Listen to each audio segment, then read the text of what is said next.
The Case of Charles Dexter Ward by H.P. Lovecraft, narrated by Peter Coates. The essential salts of animals may be so prepared and preserved that an ingenious man may have the whole Ark of Noah in his own study, and raise the fine shape of an animal out of its ashes at his pleasure, and by the like method from the essential salts of human dust a philosopher may, without any criminal necromancy, call up the shape of any dead ancestor from the dust whereinto his body has been incinerated. Borellus. Part 1. A Result and a Prologue. Chapter 1. From a private hospital for the insane near Providence, Rhode Island, there recently disappeared an exceedingly singular person.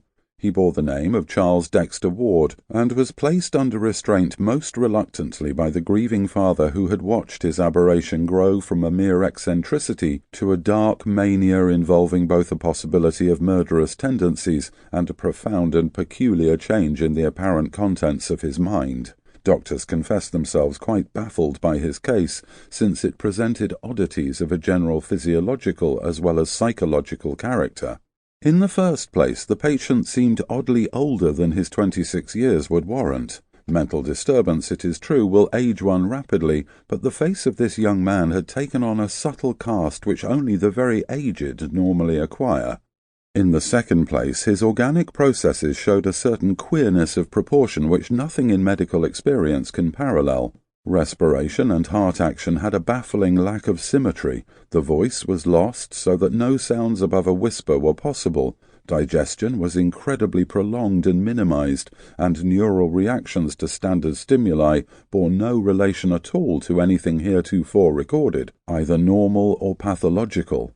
The skin had a morbid chill and dryness, and the cellular structure of the tissue seemed exaggeratedly coarse and loosely knit.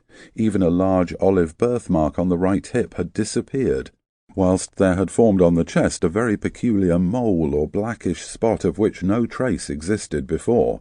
In general, all physicians agree that in Ward the process of metabolism had become retarded to a degree beyond precedent.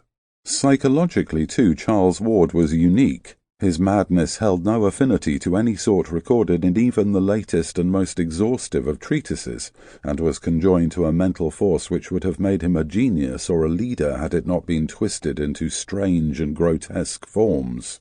Dr. Willett, who was Ward's family physician, affirms that the patient's gross mental capacity, as gauged by his response to matters outside the sphere of his insanity, had actually increased since the seizure. Ward, it is true, was always a scholar.